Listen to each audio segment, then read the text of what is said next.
Hey everybody, BeyondDrewTV here. Welcome back to the channel and welcome back to Green Hill Zoo, where today we're going to go ahead and just like we talked about at the end of the last episode, and if you did not catch the last episode, do be sure to go and catch that before you keep watching this one there. But at the end of the last episode, I kind of hinted at and showed off that we were going to be building the Giraffe expansion exhibit over here, and that is exactly what we are accomplishing today. So we're actually doing a little bit more than just the giraffes over here. I actually was kind of building this with my fiance Michaela, which again, if you haven't watched the last episode, you'll know that she's been kind of helping me out here and there whenever she's off work at nighttime and when I'm working on this, because she again really likes zoos and animals and all that fun stuff. But yeah, we were kind of working on this together, and I was telling her my idea over here, and she really liked it, but she was like, you know, why don't you take it a step further?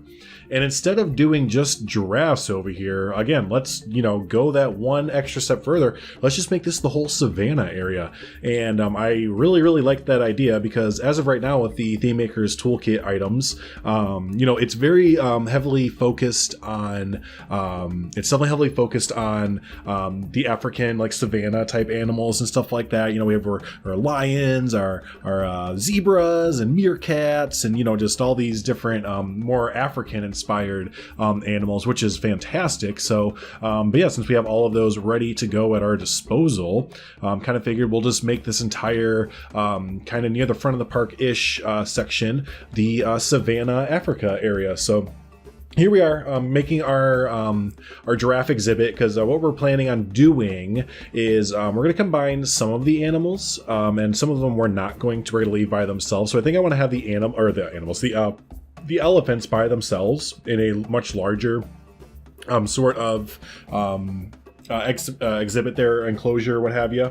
So yeah, I want the elephants to be by themselves, and we'll see where they are in just a little bit, or point out where they are in just a little bit. But for this giraffe one, yeah, we have the giraffes in here. Then I might want to put in some zebras and the meerkats as well, and maybe one other African kind of or savanna kind of animal there, because all the research I was doing kind of did show that realistically a lot of the savanna animals can kind of hang out with each other. It seemed like I kind of thought that would be an issue with different species and stuff like that, but it does appear that you know, a lot of these animals, obviously you can't put lions in there, but a lot of the you know, herbivore, I guess, kind of plant or animals can hang out together and not really have that big of a deal. So but here we are, yeah, with our giraffe slash you know, if we start to put in zebras and stuff exhibit here, a savanna exhibit. And as I was doing my research on this, I kind of hinted at this in the last episode. I was going to go ahead and look up, you know, how they build, I should say, and design giraffe exhibits in real life. At least, you know, try and do it as much as I can there. So that is true. I did go through, and you're going to see me kind of stop every once in a while. There's some longer breaks. I went ahead and edited those down or edited those out, because the entire time I had this up building, and when I'm pausing, I'm actually looking over at my second monitor, I downloaded so many pictures. Oh my gosh. I have like an entire album basically of like the Brookfield, not the Brookfield zoos. They don't really have a big Savannah exhibit, but oh no, come on. Can I not remember any of the like 5 different zoos? I think there was like the Bronx Zoo, the San Diego Zoo, gosh, and there was like 3 or 4 other ones that are bigger zoos that I can't really remember, but they had these amazing savanna exhibits. So I was kind of looking at those, and a lot of them are kind of revamping, it seems like, their savanna exhibits to be more accurate. A lot of the exhibits that I looked up, they were either under refurbishment or they were planning to go under refurbishment by like 2020 or 2021 there. So that was really good to see that you know, the zoos are continually trying to enhance and, you know, expand upon enclosures that they've already had and stuff like that. So yeah, so but with the enclosures, I did notice that we did this at the beginning of the video, I never talked about it, but the rocks that surround there, that is essentially what keeps them in. It kind of seems a little bit silly, and I was kind of looking at a lot of Google images, and again, a lot of images I just downloaded myself, to see, like, you know, that can't be it. There has to be more that persuades dissuades animals from, you know, going out into the public area. And I mean, there's fences here and there, and you'll see us put them up, but really the fences that we put up along the guest path are mainly decorative. And yeah, a lot of unless I missed something, very well could have. You know, the Google images only get you so far and stuff like that, but it really looks like the work of terrain and rock walls really, again, dissuade animals like these from, you know, leaving basically. And it's kind of interesting. So again, if someone knows a little bit more about, I'm sure there are a lot of people that know a lot more about this than I do. Is that literally all it comes down to? Is it just like, I don't want to say simple, but it seems like a simple solution there. But I want to talk about, we just built there. It is the, I'm trying to think, it is the only building we build. No, it's not. I'm sorry. I'm a liar. Hi, I'm a liar. But this is, I took this idea from one of the zoos there, and this is a giraffe feeding area. So the idea here is that you go up to this giraffe feeding thingy there. Yes, hi Bruce. Yeah, y'all hear my cat. He wants to say hi. You go up to this little booth right here, and you pay them. You pay cash to them, and they give you then a. They give you tokens, and you're going to head down this pathway right in front of you to the right, and then go to the left where the little inlet kind of. This is hard to explain without it being over there. We'll see it here in just a second, but there's a little path that goes into the exhibit, and we're going to start to build a little, again, a giraffe feeding area. And then again, the only way you can access this is you can't just go up there and put quarters in. You have to go up to this giraffe feeding building here, pay your money. And you know, and then they'll give you tokens and kind of say, all right, now head down, you know, head down the way to the giraffe feeding, like dock or whatever you want to call it there. We'll see here in just a minute start to get built. So yeah, we definitely wanted to implement that. I thought it was a really kind of cool, interesting, unique idea there.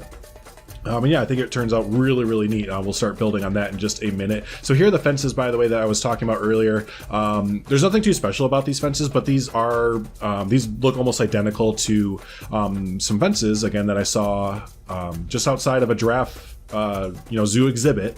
And this is the extent of what the fences are. Again, I'm just I'm gonna keep harping on this because like it blows my freaking mind, but it's just like, again, it looks like subtle terrain changes, water and this rock wall really just keep the animals, I guess, content enough to hang out, or just deter them enough to not attempt to leave their area there. So but yeah, here we go. These are some future plans that we're putting down here. This at the very beginning of the episode, I know I didn't talk about it, but we did put down that lake kind of in the middle of the zoo. I did come up with the idea that I do want to have a lake or some canal systems, or like stream river system, I guess, kind of running through this zoo. So we'll have some nice you know, some nice views with the lake and creeks and all that fun stuff. But the idea with that lake is that we left two big islands in there. You might have seen it, you might not have. No big deal if you didn't, because we will be moving towards there in the next few episodes. But with the natural vistas and views and stuff you get with that lake, where I put down that sign earlier, which was just across from the giraffe feeding area, I want to put down a dockside restaurant. I think a kind of cool African themed dockside restaurant would look really cool right there. It'd fit in really well. So and I want to clear up, by the way, because I know we are you know, in an African area, and the whole time I've been building this zoo, I'm like, you know, we're not going to theme, it's not going to be a big budget, we're not going to do, you know, like bush gardens, or, you know, we're not going to make an Azuri gardens or like a planet safari or anything like you know, I mentioned before, but Mass Bandit, Geekism, and Stan Wolf, you know, all the, we're not going to do anything like that. But for this area, there will be a hint of, you know, African influence, just because, you know, this is the African / savannah area of the zoo, right? So we're not going to go all out, you know, millions of dollars expansions or anything like that. The theming, and I think you'll agree here, as we're building this is our giraffe feeding area. I think you'll agree that the theming, you know, it's not over exaggerated, or you know, it's not over extensive. It doesn't look like it would cost, you know, a heck of a lot to do, but it still fits in the area. But again, it's not like over the top. It doesn't look like a high budget kind of thing. So I think I was trying to go for that. You know, I had that in the back of my mind the whole time, that, you know, we need to make this kind of look Savannah-ish, Africa-ish, but we don't want to go full on, huge budget and all that fun stuff, right? We want to keep the goal of the zoo intact still. So, but yeah, so we're gonna keep doing that. Kind of finish out this area a little bit for the. I'm gonna kind of wrap up the commentary because there's not too much left to comment on there. I don't think there. But yeah, in the next few episodes, you can expect to see us advancing and expanding the African savanna area. Look out for hopefully some new animals to go in this area, and then to the left of this, I know left is a very general term right now, but to the left of this and just north of the lake is where we're going to put the elephants there. So actually I did forget, I'm sorry, there the thing that we're going to be adding in the last half of the episode here, there's not much to talk about it. It's basically just backstage stuff. I wanted to put in a backstage like holding area for the giraffes to go into like during bad weather and stuff like that, so we put that in. Within that backstage also is going to be like administrative a little bit, so you'll definitely be able to tell where the giraffes go because we put a big old garage door and stuff like that. But then yeah, there's a little area that we can put in for like parking and deliveries and administrative for whether it's for the zookeepers or straight up maybe just like the accountants or the CFO, whatever you want to say. So that's pretty much what wraps up the episode there. And again, yeah, the next episode we're going to either keep expanding this savanna here a little bit more. I'm pretty much done with it, but there might be a little things here and there that I want to do. So that, and then we'll probably move on to the elephants, or we'll start doing the restaurants. So we have a few options there to kind of sift through. But yeah, just rest assured that there is a lot more to do with Green Hills Zoo there. We have a lot of ideas flowing with it.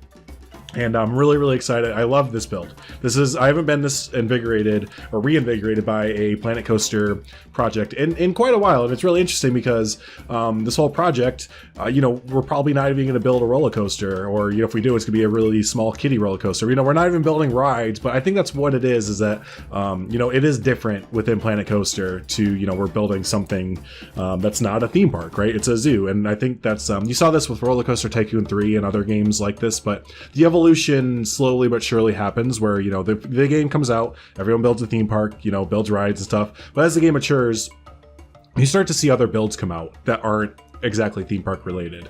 I know we've started to see Stan Wolf and myself have gotten really into abandoned builds. I put out a few screenshots on Reddit and Twitter, of the abandoned builds that I've been doing. Stan Wolf put out some shots of the abandoned builds that he did, because him and I were just kind of messaging back and forth about it, and just were like, dude, we should totally try and do some of our own. And his turned out freaking awesome, and I really liked how the ones that I did turned out. So, but yeah, it just kind of shows the evolution of the game, right? As it gets older here, we're going on year 2, 3-ish or whatever.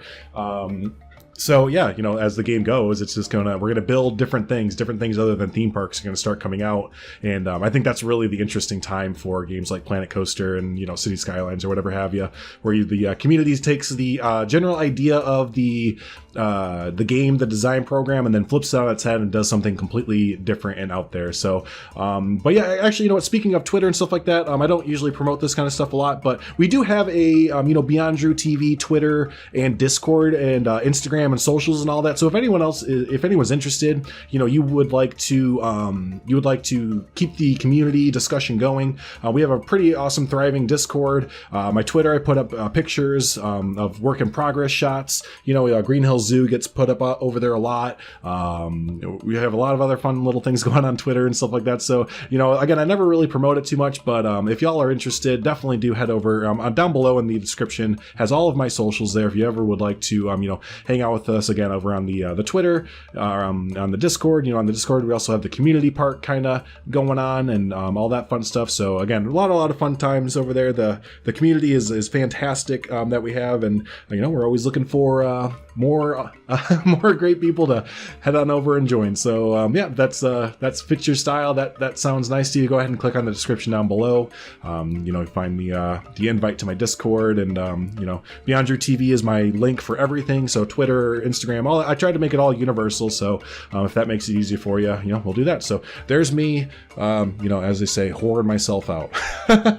So, but yeah, I will actually wrap up now. The video actually is basically done. So hopefully you do enjoy the rest of the little bit of the time lapse that is going. Hopefully you enjoyed the expansion to our zoo here with the savannah. And yeah, can't wait to show off the rest of what we have for Green Hills Zoo. And yeah, if this is your first time stopping by the channel, don't forget to hit that subscribe button to get more updates on Green Hills Zoo, Coal Creek Park, Luna Wood, Park Attack, Mega Aquarium, all the fun stuff that we do here on the channel. And if you've made it this far and you haven't already, be sure to give the video a like. It really does help out the video tremendously, helps out the channel gain some traction as well there too. So thanks so much, everyone. Y'all have a fantastic rest of your evening, rest of your day, rest of your morning, and I'll see you in the next one. Bye.